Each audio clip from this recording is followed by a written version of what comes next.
R2Degen, my furry friend, how are you this week?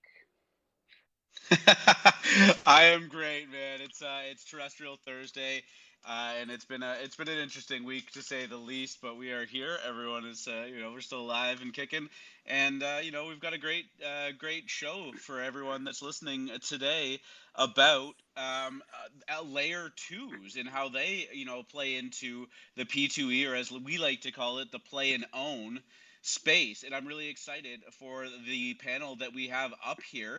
How are you doing, Free Market? I feel fabulous, man. This is the type of stuff I love to nerd out on. L2 is so integral to on chain gaming being able to scale. I mean, we know that actions in on chain games cost money.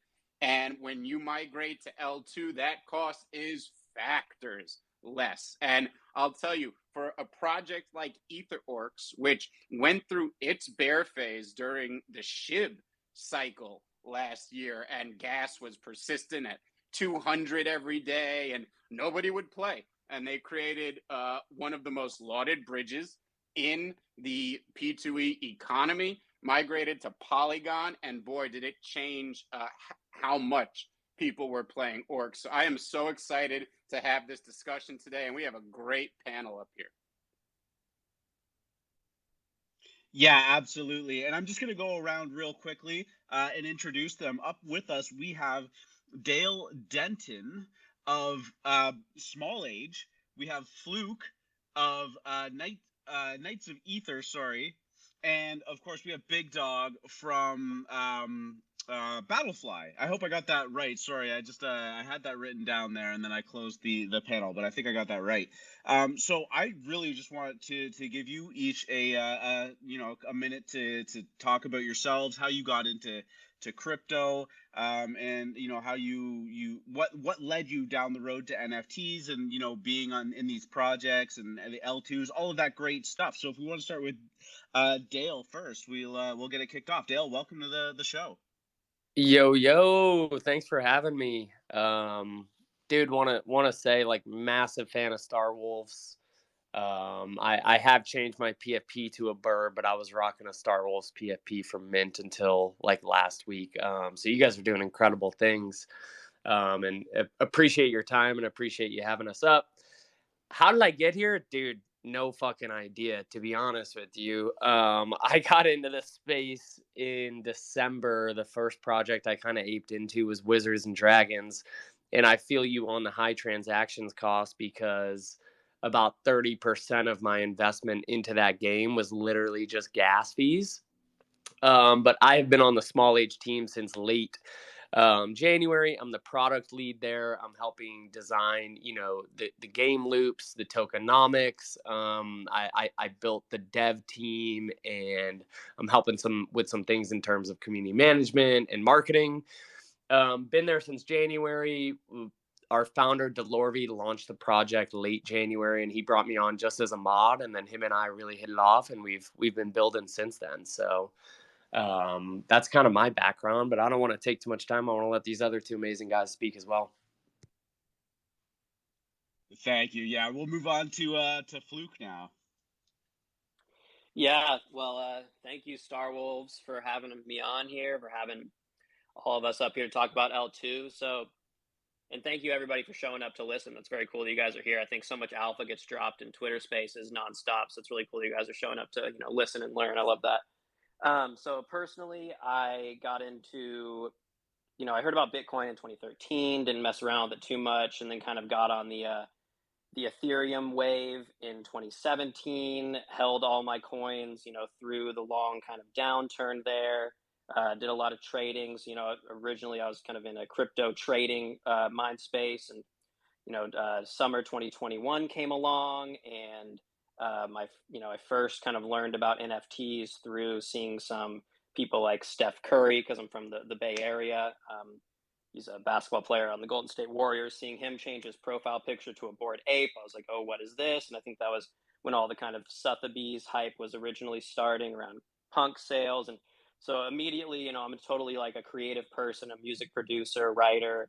When I saw this kind of confluence of cryptocurrency technology and, you know, blockchain technology and this kind of creative side of NFTs, I saw really the potential there, and pretty quickly went from, you know, being rugged on projects to saying, hey, I could probably do this better, and starting my own project, and, you know, pivoting over into play to earn pretty quickly, seeing that this was kind of, you know, the future, and seeing things like Ether Orcs and Anonymice and what they were creating. I was like, oh, this is what's interesting to me. And pretty quickly came across Arbitrum and Treasure DAO, and kind of the rest is history. Amazing. I love the Steph Curry reference in there too. I think it's always underestimated how much of an impact someone like that has by putting their profile picture as an NFT, even if it just sparks curiosity out of people. Big Dog, what's going on, man? How you doing? Doing well. Thanks for having me. And I just want to say I own 4 Star Wolves myself right now. I think I need more, so I'm looking to potentially add to that collection. But I've been in crypto since 2016, 2017. I'm a degen. All my friends are degen. So eventually they pushed me towards NFTs. My second NFT purchase was a loot NFT, which like 2 days after I bought it, it was worth 60K cash. So I kind of got a bit hooked on NFTs. Then loot eventually led me to Magic and Treasure DAO. And I'm just incredibly bullish on that Treasure DAO team and everything they're building. Part of that ecosystem is BattleFly. I saw Ben Beath, our founder, kind of tweeting about building this, and what he was talking about is how it was going to be low cost, so like a bunch of people could play. It appealed to the masses, and it wasn't pay to win. It was the best strategy wins, and that really appealed to me. So I DM'd him on Twitter, and next thing you know, I was helping out, and eventually moved into more of a permanent role. But yeah, pumped to be here. Thanks for having me. Yeah, we're really excited to have each and every one of you up here. And this is a topic that we on Terrestrial Thursdays, at least, haven't spent too much time talking about. And that, of course, is layer 2s. Free Market did a great job of outlining it at the beginning of the show, about how it really is important for these games with lots of actions, lots of activities, to adopt L2s, just because of the transactional nature of it. If you've been in crypto, and particularly Ethereum, for a long time, you kind of get numb to the idea of gas. The cost of gas has kind of scaled with the network. It's slowly gone up over time. But when you really zoom out back to like 2017, 2018, when I was first participating in it, not only was the network not as busy, not as congested, so the gas fees weren't as high, the smart contracts weren't as complex. It was a lot, simpler and simpler times, really. But also the price of ETH wasn't very high either.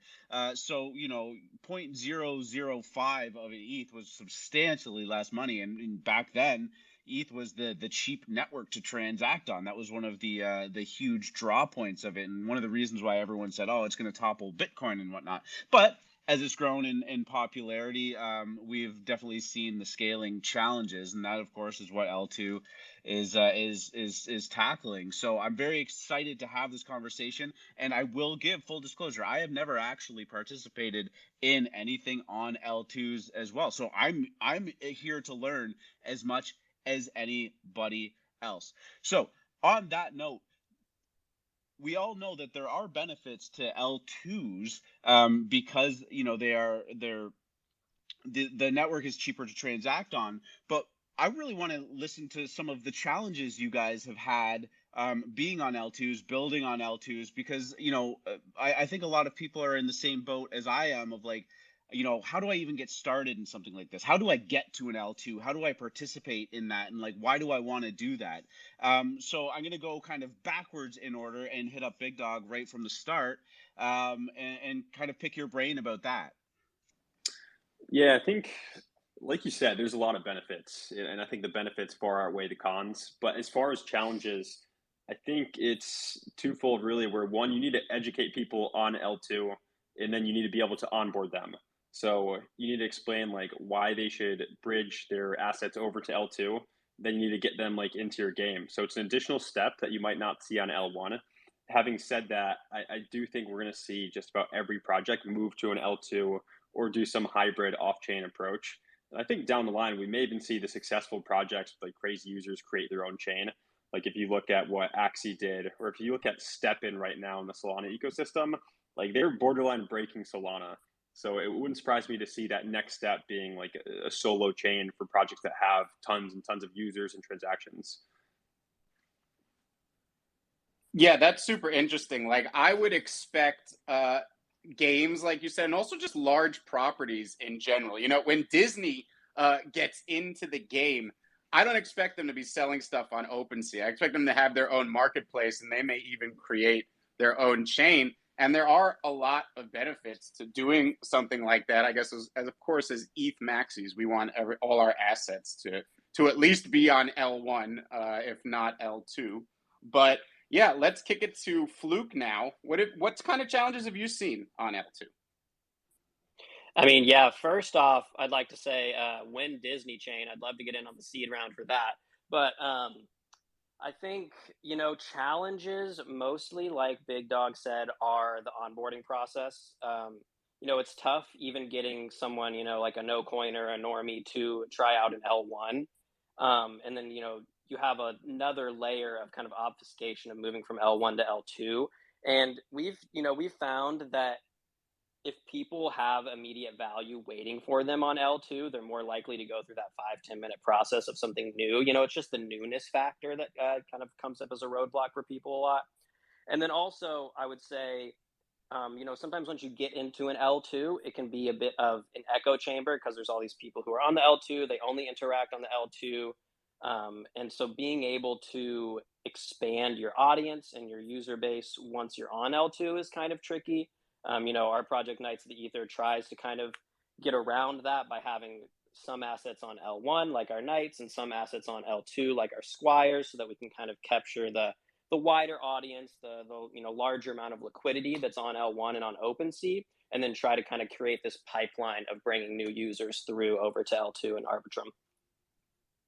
Yeah, I mean, new users definitely, like you said, just onboarding into crypto in general is difficult. But I'll tell you, there are also purists and historians who resisted L2, and I know that because I'm one of them. In fact, my cranky ass went into the Orcs Discord when they said they were going to Polygon. I was like, I'm not playing anymore. I'm only going to be a farmer now. Everything needs to be on L. I was like, I demand to pay $70 for actions. Now, of course, that was just a gut reaction. It was a little emotional. Eventually, I got over myself, and I have to say, I so much enjoy playing Orcs on L2 that I am completely converted, especially in regards to games. So that's such a good point. Free market Karen over here wanting to speak to the L2 manager. How? So. Excuse me? Wow. I'm just going on mute now. No. No, you definitely have been a convert. But yeah, Dale, you want to cap this question off? Yeah, dude. So I mean, Big Dog and Fluke hit most of the points. I mean, I think it's the biggest barrier is just getting someone to do that first transaction where they bridge ETH. And once you rip that Band-Aid off, it's really not that bad. But there's so much resistance to get over that hump. Especially when you go to the Arbitrum bridge, like the UI is kind of sketchy. And like, if you've absolutely never used it before, you're like, what am I doing? And then there's also like a disclaimer on the Arbitrum bridge to where if you bridge back, it takes 7 days to get back to mainnet. So you got to understand the other solutions like Hop Exchange and some other ones where you can get it back immediately. So like that resistance is the biggest one. Also, dude, like, there's not a ton of volume unless there is like an exciting announcement that happens. So like that lack of volume is kind of unattractive to your typical NFT degen, right? Like a lot of people just chase volume, especially the flippers. And I'm not saying like we want to attract a ton of flippers, but like you need those in the ecosystem to kind of survive and have volume flow. And then one other thing that I think Fluke and Big Dog didn't mention is the complexity of the treasure ecosystem within Arbitrum itself is like there's a big learning curve for that as well. It's a pretty big ecosystem. The native token within treasure, which is I believe the highest market cap token on Arbitrum specifically is Magic. So it's like you're like Arbitrum, Magic token, treasure, like what is all of this shit? So that's another complexity, like issue that people need to learn about before they bridge over to Arbitrum specifically. I think with like Polygon, dude, because I participated in Space Game, which was a Wolf game fork. For me with Polygon, it was like I had already bridged to Arbitrum before, so like the bridge was not an issue for me, but like Polygon's kind of buggy in terms of transactions. Like MetaMask always suggests too low of GUI and then your transactions fail. So like that's kind of a challenge that I'm seeing on that chain specifically. Luckily, we don't have that with Arbitrum, but the difference between RB and Polygon is like Poly is literally fractions of a penny. Arbitrum can get into that dollar or $2 thing, which if you're doing, 10, 20 transactions a day, that does add up. Obviously, it's still fractions compared to L1. But I would say from, just that barrier to bridge, the complexity of the treasure ecosystem specifically, and then with Polygon specifically, the bugginess of the transactions sometimes, those are probably the biggest challenge that I see with L2s and the lack of volume and liquidity. Definitely. And I mean, I have experienced the bugginess on Polygon, and hell, there are even times the whole network goes down, right? And you may not be able to play or do things for hours or days. But I do think some of that does fall on the devs.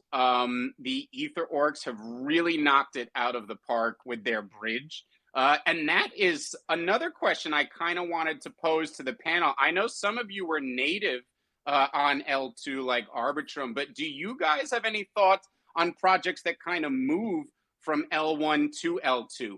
Strategies, thoughts, pitfalls, things that you would advise to them? Are tokenomics different? All that type of stuff. Maybe we'll start with Dale and then we'll go back around.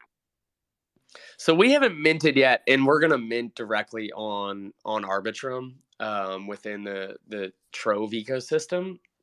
But dude, I think like from a player perspective, and like I was invested in Wizards and Dragon that did the Polygon bridge. I ended up selling because they delayed so many times, but like that was just like a mental barrier for me. That was like, oh dude, we're all gonna have to learn this new system. We're all gonna have to move our assets. So I think just that the biggest risk is the kickback you're gonna hear from your community and the lack of willingness to like adopt that or just literally leave the game if you choose you're going to bridge mid game. So for us, like our biggest challenge is going to be, okay, we got to make sure that there's going to be enough liquidity and enough hype and enough incentive for people who aren't already on Arbitrum to bridge over to mint for us. But I think Fluke is probably going to have some good insight to that because they actually did do a mint on L1 and all of their gameplay is on L2. But that was the plan initially. So I would love to hear his thoughts on this one. Yeah, I can speak up here. So definitely like we're uniquely situated to kind of discuss this. We didn't bridge anything specifically, but we started with our mint on L1 and we've kept our knights there on L1, which are 4,000 knights. And then what we did was we did an airdrop for every knight you owned, you received a squire on L2 on Arbitrum. And so that worked out pretty well for us because the value was given for free to people. All they had to do to receive their airdrop and receive value from that was to bridge their funds, or they didn't even really need to bridge much funds, just enough for gas, but to set up their wallet to interact with Arbitrum and be able to go view their squire on L2. So that worked out really well for us because the incentive was there for our community to go explore L2. And we had a lot of kind of L2 maxis or people, small brains or who had been in the Treasure DAO ecosystem for a long time, working on our team who were there to kind of help guide people through the process to kind of see their squires and go to L2. So we made it as smooth of a process as we could. Of course, there was, 100 people who all had their own question about how to do it, couldn't follow the directions exactly, but that's, what the Discord is there for. That's what community managers and us are, as team members are there for, to help guide people through it because it is new. But yeah, that, I would say that was definitely a big kind of proponent of why our collection was unique and different, is we have this L1 collection and this liquidity. And then we have this kind of on-chain gameplay L2, and it was very easy to get our players over there because they got free value for it. And to add my 2 cents, BattleFly specifically, we were born on Arbitrum, but Treasure DAO is probably a good example. where my memory is a bit foggy, but I think this is loosely right. You staked your magic in a mine, and it was automatically bridged on your behalf. And then also at the time, all the treasure NFTs were just a list of items. In post bridge, these were actually turned into like actual NFTs. So if the list had like a castle on it, you'd receive one like individual castle NFT. So it was really cool in that regard because you got to like get something more tangible on the other side of the bridge, and it was minimal work from the user perspective. As far as like tips and advice, I think if the community trusts you and like is passionate, it shouldn't be an issue. Like the benefits really do outweigh the cons, in my opinion. Yeah, those are great answers, and it is quite the hotly contested, talking point, as free market kind of mirrored his own experience with EtherOrcs. There is definitely a knee jerk reaction, and a lot of times in this space, even just getting into crypto, buying your first NFT, getting on OpenSea, setting up a MetaMask wallet, there's so much friction. And then to add another layer of friction on there can be very, very challenging. So I agree. It's in each of the projects best interest to make sure that they have talented, smart, good communicators in their Discord to educate people. And the more people that can be onboarded and bridged over to this, the easier and easier it gets in the future. Even just my experience as an alpha man, watching a lot of the participants there go over through it, just even after the first time they did it, they were practically experts on it, and then their influence in guiding people definitely spills over into the next generation of people that are going over to the L2. So I find this all to be very fascinating, and I'm learning a lot just listening to you guys. One of the things that Free Market and I actually talked about this morning between us was the idea of the Ethereum, the merge, ETH 2.0 is always on the horizon. And, truth be told, it's been on the horizon since 2017. It's always been 6 months away from being 6 months away. There's tons of testing. There's tons of, bugs to iron out. And it feels like it will eventually get there. And for some, lately it feels like they're closer than ever. How do you see ETH 2.0 affecting L1s? Is there still going to be a necessity for them? Are they still going to be transacting it much cheaper than ETH 2.0 when Ethereum switches over to proof of stake? And do you guys ever see yourself going back, or is that too much of a challenge and you're sticking with L2s? Dude, I could take that one. I think I think about, like, a lot of people think about crypto isn't massively adopted enough to where people are thinking just in terms of ETH or the crypto they're trading on. They typically think within the context of like converting it to USD. So if the halvening comes and ETH price pumps and the demand for transactions on the network increases, those two, I feel like in terms of USD, like gas prices are probably not going to get cut down as much as we think they are or expect. But like we're just going to have to see the effect of one, the demand for transactions and the actual price of ETH relative to USD before we can really say that like transactions on ETH 2.0 are actually going to decrease that much. Now, with that being said, if ETH 2.0 comes out and it blows everybody's minds and it is perfect and, fees get cut by,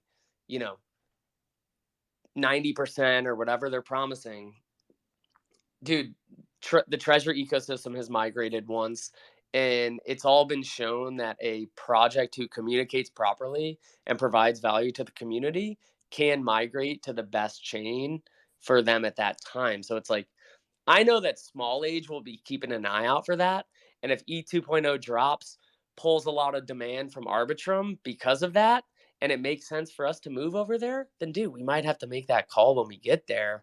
I think it's just all about builders being flexible and knowing how the market changes and where liquidity and volume and demand is going to be. But I think there's a big implication around the halvening and the increase in like transactional demand on mainnet, and it's going to be interesting to see how much money we actually do end up saving in terms of US dollars with gas fees after 2.0 drops. Yeah, Yeah, I think. that's. Go Oh no, ahead. go ahead, Big Dog. Please, no, go ahead. Yeah, kind of just adding on that. I think for BattleFly, I mean, we need something fast and cheap. And I'm skeptical that Ethereum 2.0 is going to get to the point where gas fees are a matter of pennies. And it sounds like Arbitrum is going to get there once they roll out this like Nitro update, which is going to be huge for us because we're a high transaction game with a lot of players, and we're trying to appeal to people in emerging markets. So someone in Nigeria could make, say, $10 a day. We can't have them paying, I don't know, like $2 in gas for a transaction.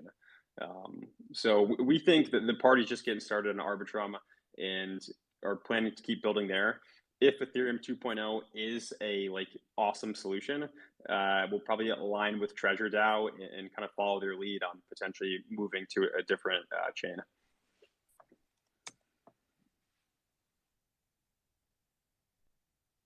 Fluke, you have any thoughts on the upcoming ETH 2.0? Yeah, you know, I'd probably just echo the sentiments that both Dale and Big Dog have made so far. That I think, you know, Dale said it well when he said, you know, just flexibility when it comes to the founders and the builders about, you know, where the right place to be is right now. The right place to be is Arbitrum for us, you know, with the speed and the ease and the cheap transaction costs.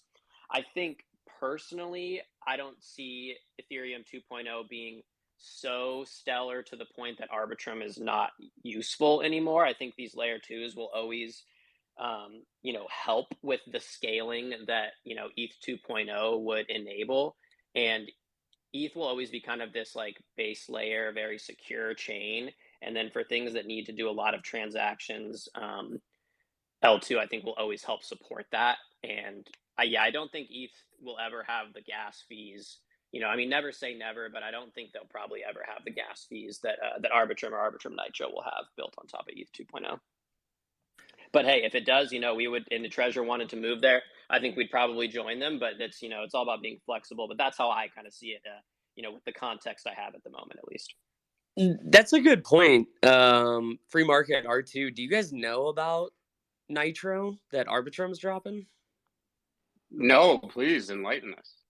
So Nitro is kind of like the ETH 2.0 of Arbitrum, and they've already deployed it onto their testnet, and they're claiming it's going to bring transactions to pennies or fractions of a penny. So we'll reduce them even further. So the points that Big Dog and Fluke are making is like, dude, at that point, can ETH 2.0 actually get that lower? I don't know. We're going to have to see how good Nitro is, and we're going to have to see how good ETH 2.0 is. But that is on the horizon. And I mean, Arbitrum is hinting that it is soon for Nitro, but obviously it could turn into a 2.0 factor to where it's 6 months and 6 months and 6 months away. But they have deployed on a testnet, and Arbitrum is a much more fast-moving, flexible team based on like the issues that they have to deal with aren't the scale of mainnet issues. Yeah, and I mean, I thought about too what you guys were saying early on with a lot of the challenges. I think that is kind of on these L2s. They're going to improve the UI. I mean, I think we know how important these are to just scaling in general. And as you guys had even mentioned with just onboarding people into L1, but the UI experience to get and to bridge onto L2s. And I think a lot of that is on, you know, the guys at Arbitrum, who I got to say, if I were going to bet on any L2, that would be the one. These guys are really smart. And I've listened to them on the Up Only podcast and the Bankless podcast. And these guys just know their shit. You know, this isn't Polygon. So really, really love the Arbitrum. I would love to give all of you guys a chance to talk about your projects because you all have incredibly amazing projects, and I want to hear a little about them, please. Why don't you start it off, Big Dog? All right. Yeah, so BattleFly, it's a PvP strategy game, and we think that PvP element is something people are really going to like. Just really get the competitive juices flowing. Like down the line, we envision we'll be able to stream tournaments between say, NFT collections. So like one day we could have Bored Ape Yacht Club doing a tournament against Doodles, or Star Wolves versus Kaiju Kings. Let's go back a step and give you the kind of foundation we're building. Each player has one or multiple BattleFlies, which is a butterfly NFT with weapons and armor. You then stake them in what we're calling the garden, and they kind of collect these mods, which are weapons and armor, and you decide on which loadout you want to roll with. So you could build like a tanky BattleFly, or one that's evasive with high damage per second. And once you've aligned on what you want, you enter it into the Hyperdome. The Hyperdome is a battle arena where there's hundreds of other BattleFlies, and your NFT is fighting 10 battles a day. And it's an auto battler, so currently it's passive. Now, what gets interesting is you stake crypto on top of your BattleFly. So if your BattleFly is winning a ton of battles, you'll actually make a pretty healthy ROI to the tune of 10% per week. And if you extrapolate that out over a year, like that's a crazy ROI. And as far as the tiers for these Hyperdomes, like we're going to start pretty safe where you can't stake that much just to make sure we get everything ironed out. But eventually we're going to roll out degen mode, where you can stake heaps of money, and top performing BattleFlies are going to earn you heaps of money. And I think it's going to be super interesting at that point, like what these BattleFlies actually transact for on the market. Because right now we're a pretty low entry cost. We're like maybe 40 or 60 magic floor right now, which I think is super attractive. And as these mechanisms go live, where you can stake crypto and battle and earn returns on that, I think the prices are going to get pretty interesting. So I'm really excited to see that. But one thing I just want to close with is right now we've got about 30,000 BattleFlies minted and kind of ready to play the game.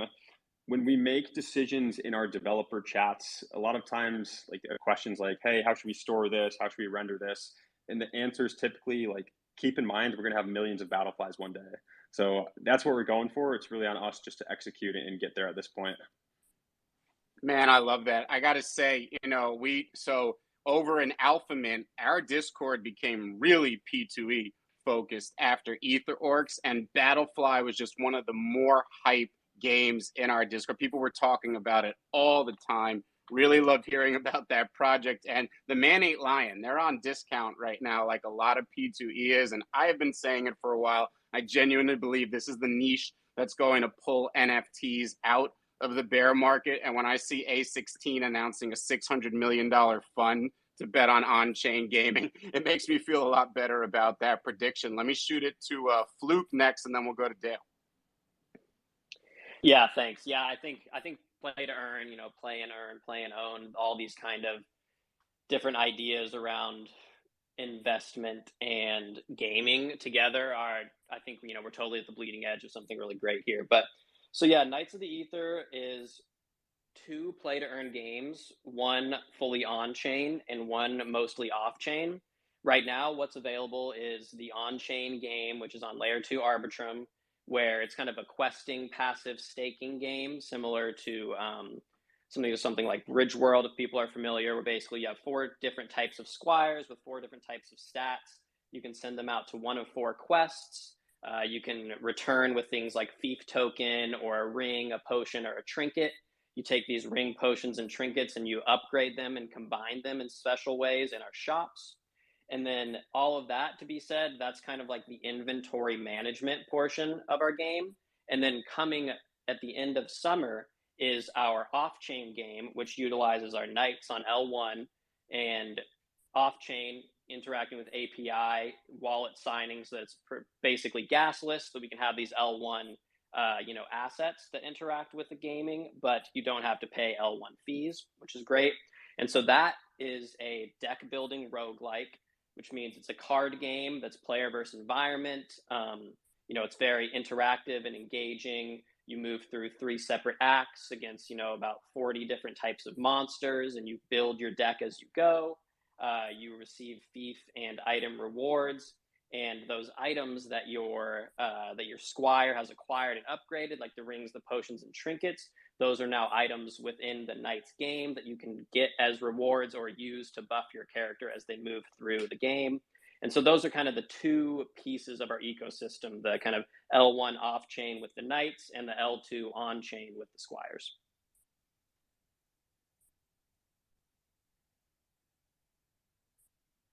That's fantastic. Appreciate you sharing that with us. And actually, I'm going to have to dig into Knights of the Ether a little bit more, because I really like what you guys are doing over there. Dale, you have a project that's about to be minting. Why don't you jump in there now? Yeah, so Smol Age, we're a Smallverse derivative, and if you're not familiar with the Treasure ecosystem, the Smallverse is one of their flagship projects. And if you know anything about the Smallverse story, it kind of picked up in modern day times, where like 3 months after mint, or like 2 or 3 months after mint, the small brains were like getting on a rocket ship to the moon, and then like a month later, they saved small bodies from a tsunami that happened on Earth. So Smol Age wants to tell that story before the modern day Smallverse came to be. Um, and if you didn't notice, R2 pinned a tweet up to the top of the space. We're going to give away 2 whitelists in that giveaway retweet contest. So go to that, retweet that if you don't have a whitelist. If you do have a whitelist, you can go retweet it too. But you do have to be present in the space when we draw that towards the end of this. But yeah, we're trying to tell the story of how the Smallverse developed, man. Our first generation is going to be called Neander Smalls, kind of a play on the word Neanderthals. There's going to be 5,678 of them. It's broken down into 4 phases. The first 2 phases are all about kind of developing the skill set of your Neander Small. Phase 1 is that foundational skill set we're calling common sense. And the way you develop your common sense is you stake your Neander Small to earn the native currency bones, and then you restake those bones to develop the common sense. In phase 2, we kind of start classifying our Neander Smalls based on how quickly their common sense developed, and that opens up different doors to either do unskilled jobs or to develop their skills even further. And then in phase 3, it'll all kind of be about tribe formation and stacking resources. And like the resources you're going to be able to produce are going to depend on the skill set of your Neander Small and how deeply they evolve that skill set. And phase 3 is all about preparing for phase 4, which is going to be these existential threats that are coming to the prehistoric Smallverse to kind of attack the Neander Small civilization. And all of the tribes, the entire community is kind of going to need to band together and work together and use these resources that they stacked throughout phase 3 in order to fend off those existential threats. The idea that we're trying to kind of portray is like there's going to be a new generation from a new perspective and a new point in time every 12 to 24 months in Smol Age. So we really want the story to progress and develop, and we want to bring in new characters and new perspectives as we're telling that story. But yeah, man, we're excited. We're minting towards the end of June, and we're looking forward to it.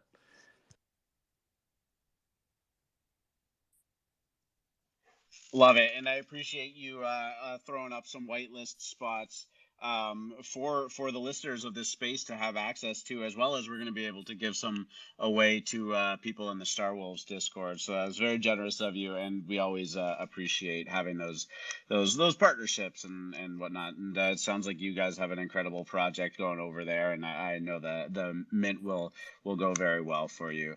FreeMrkt, how are you feeling about things? Do we want to open it up to some questions from the audience if we have some time? Yeah, of course. Anyone from the audience who has questions for the panel or just about gaming, L2 or Star Wolves in general, of course, you can request and come on up. No problem. And I do want to remind everyone what Dale just said.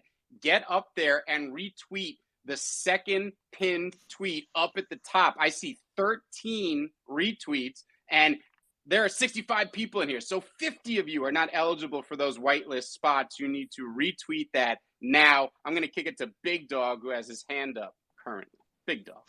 Yeah, I had one question, hopefully, before you kick it to the audience. But the theme has been around L2. I'm curious where your guys' head is at for Star Wolves specifically. Like, I think you guys have a kind of a hybrid solution going right now. Do you guys plan on migrating, or what are you guys thinking?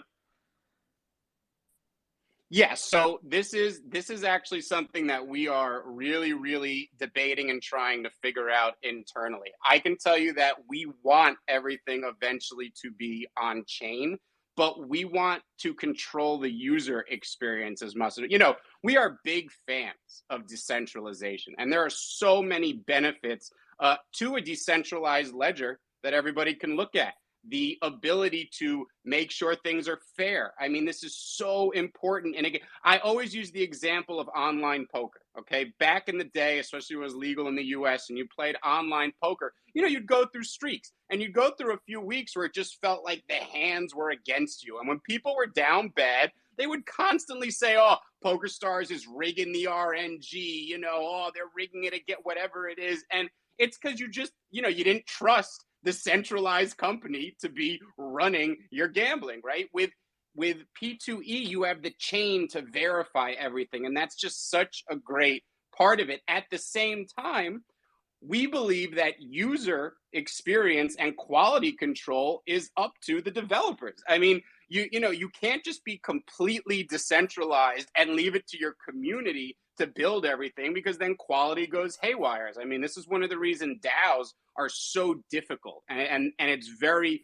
hard to put that structure in. You want a certain level of centralization. So it is certainly the direction that we are looking to move, but we are going to be doing it very, very carefully and deliberately.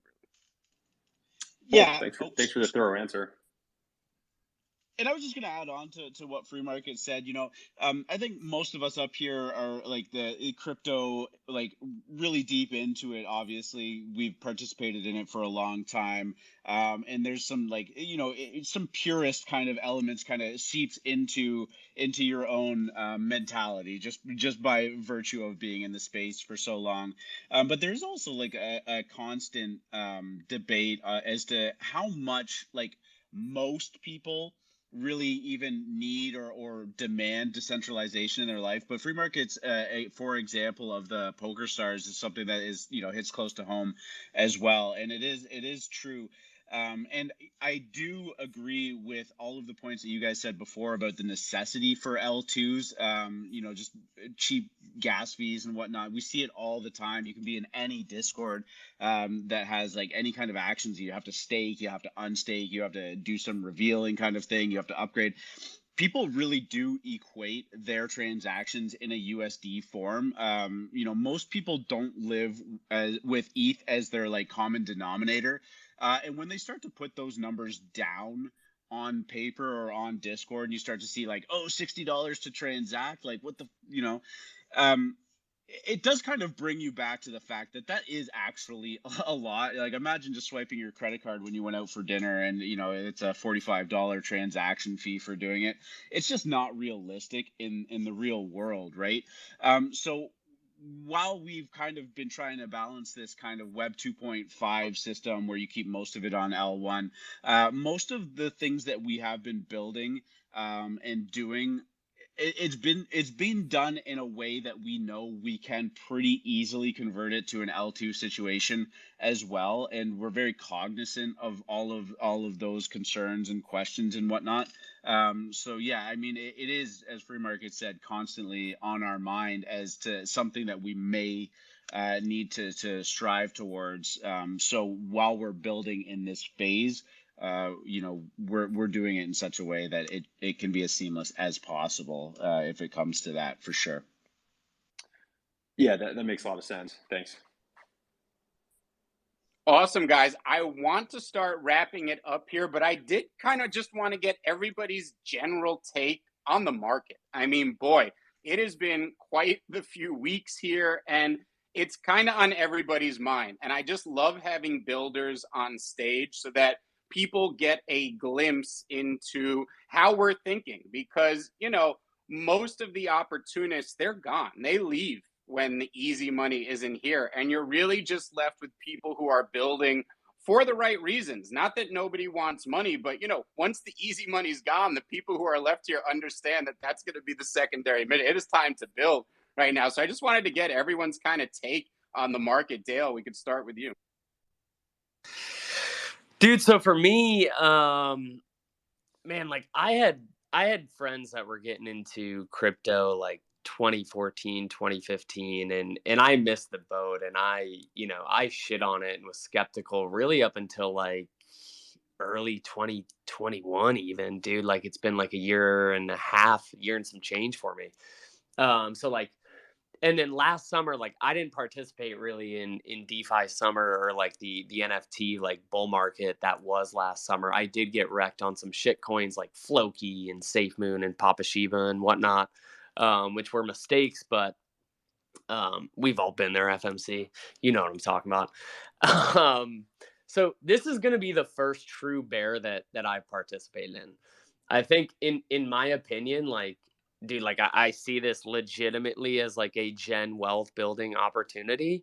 And luckily I'm not overexposed in my personal bags, and like I'm just staying away from like checking charts. Like if I find a high volume degen play that like I know I can make a quick flip on, or like a highly convicted play, like dude, I minted a Star Wolf and I bought 2 Star Wolves on secondary pre-reveal, and it's like I'm holding those motherfuckers. Like I want to play this game, but only those high convicted plays are the ones I'm holding.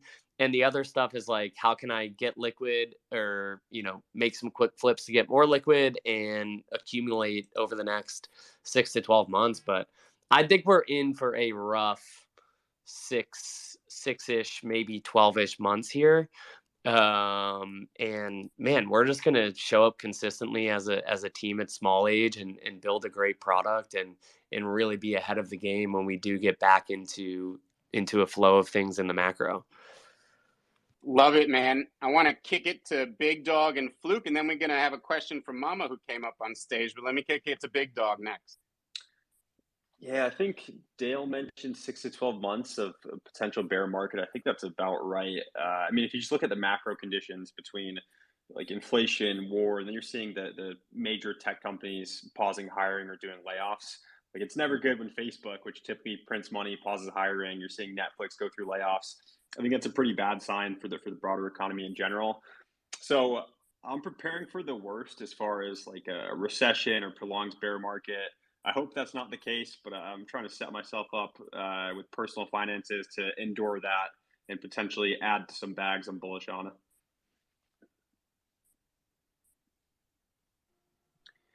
Yeah, well said. I think, I'll pretty much just echo the sentiments that have come before, but I think, bears are for builders. That's so true. I think you see that sentiment, talked about a lot on Twitter, but it really is the truth that a lot of the things that you see kind of capitalizing on bull markets were built in bear markets, or in times, of sideways action when there wasn't quite as much euphoria or hype.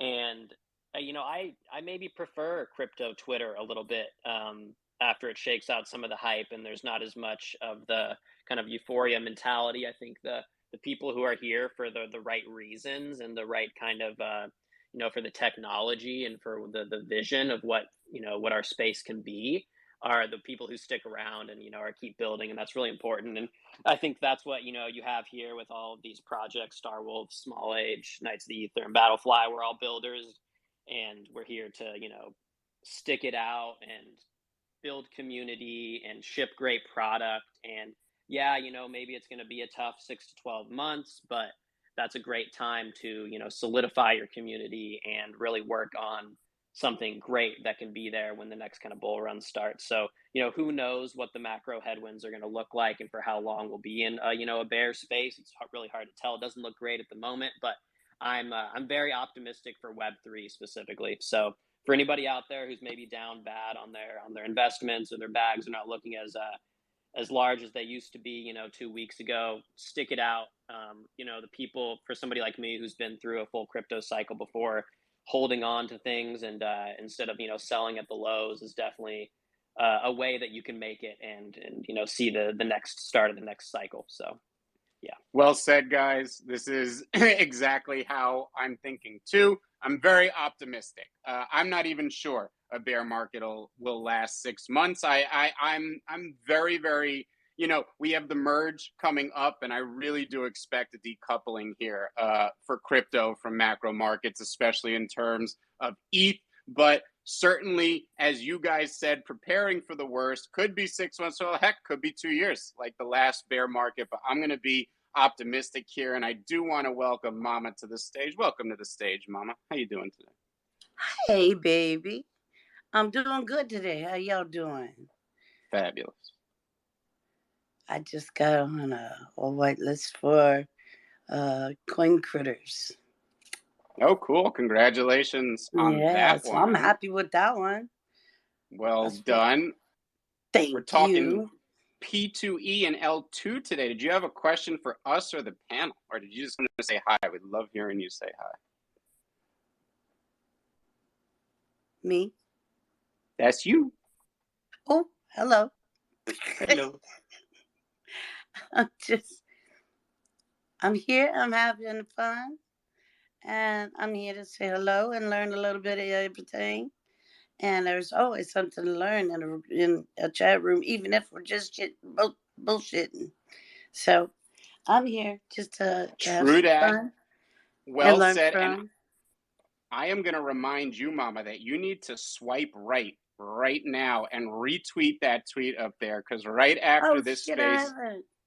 yeah, Dale's going to be giving away some allow list spots. Maybe you can double up today, 2 whitelists in one day. Deal. That would be I could get awesome. on the So Star Wolves. on the start, well, God. we minted a long time ago, but don't worry. All right, never mind. Sorry about the words. You know, Mama's language is really bad. It's all right, Mama. Just make sure you retweet that, because we want you to be eligible. Man, I want to thank our entire panel today. This was a hell of a discussion. Like I said, I could nerd out on this stuff for hours. I could talk about gaming and NFTs and crypto all day. So big thank you to Dale, Big Dog, and Fluke. Really appreciate you guys coming. Free Market, do you want to throw that tweet into the Twitter picker now? Absolutely. Let me do that. Give me 1 minute.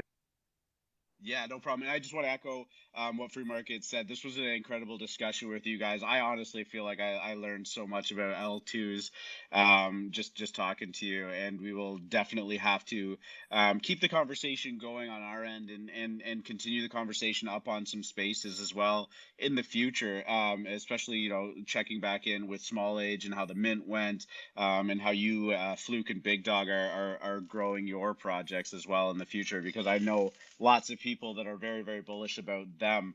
And I was just so excited to be up here talking with you guys. The other thing that I wanted to say, and I thought it was so well said by the three of you, just in regards to the market, was just preparing and that builder's build. But even what Mama just said, there's so much learning you can do in times like this. It's so easy to get glued to the chart, and you can't take your eyes off it one way or another. But there are so many projects like the ones up on this stage and countless other ones in this space that are going to continue to build. They're going to continue to add community members. They're going to continue to do just incredible things. And those are, I think it was Fluke said, those are the recipients that once that bull run actually comes back, those are the projects that really you see incredible results from, if you're purely looking at it from an investment standpoint. But there's so much you can get out of those communities in the meantime, whether it's knowledge, whether it's friendship, whether it's support. Like there is so much great stuff still happening in this space every single day. And just because the markets are red, 1 week, 3 weeks, 5 weeks in a row, I think we're on our 7th week in a row right now, and it hurts, and it does. Nobody is saying that it doesn't. If you believe in Web3, if you believe in crypto, if you believe in NFTs, there is still so much more to do while this is happening. It's such a great time to do it. And, no matter how long it takes for that next bull run to come, you will be so well equipped in the future with that knowledge that you can deploy in the good times, that you'll be having the time of your life once that comes back. So, for anybody feeling down, it's okay. It's okay to feel down, but you can keep yourself at least a little bit preoccupied with a lot of just the learning and exploration. So, if I could say something real quick, I think the one thing that, to reiterate everything you said, I just wanted to add one thing to it. That is my most favorite thing out of his entire experience is the communities. The communities are what I absolutely love. That's what I try to invest in. I mean, I don't have much to invest, okay? Let's get real. But if I see a community out there, I'll retweet the shit out of you. If that's all I can do, I will. That's what I will do that for you. I will be like your personal PR for the fucking day if I see your shit. Okay, that's just me. I will do that for you. If I And I can't think, invest, Mama, you will find that that means as much as anything to founders and builders as well. Is just like a simple retweet, a simple hello, good morning in the Discord, whatever. I yeah, mean, that's what it's all about, really. Like, I look forward to waking up and seeing who's chatting in the Star Wolves Discord, getting to say hello to them, good morning, ask them how their day or the evening went, or their basketball game went, and all of that stuff. I mean, that is the stuff that I think really keeps us going too. yeah, exactly. I think the friendship that is possible on here. You know, yes, of course, it's how do you put it? You could be anybody, but from the people I feel I've had the opportunity to talk to, I think I've heard what they really are. I think heard the truth of who they are, and I like Well that said. about. Love it. I like that No, about. keep going. I was just agreeing with you. Yeah. Well, that's why I love you. Right back at you, Mama. And here's the final reminder, guys. This is your Right. last chance. You have about 10 seconds to retweet. I repinned it to make it the first tweet at the top to make it easy. Get in there and retweet it. I am loading it into the Twitter picker now. Drum roll. Ba-da-da-da. All right, Rophelium and Michael Marr. You two are the winners. Congratulations. I am going to tag you guys with the results underneath. We are going to get those over to Dale. Amazing. Once again, thank you to the panel. This was unbelievable. Terrestrial Thursdays. We will see you guys on Moon Monday for some big Star Wolves announcements. R2, thank you for a wonderful time. Always a pleasure, my friend. And thank you to Dale, Fluke, and Big Dog for joining us up here on this lovely Thursday. It was an incredible discussion that you guys got, and I'm so impressed with everything that you guys are doing. I do just want to let everybody know, if you tuned in late to this space, we are recording it. I am going to give it the little video treatment, and we will put it up on the Star Wolves YouTube for you guys to listen to later if you want to catch back up, or if you missed something, or you just want to listen to it again. We always appreciate that. And of course, we are always hanging out in the Star Wolves Discord. If you want to come say hi to us, if you're not part of Star Wolves, you want to come check us out, we always appreciate it. It's an incredibly welcoming community, and we would love to have you. So on that note, we are going to wrap it up. We appreciate everybody's time so much, and we will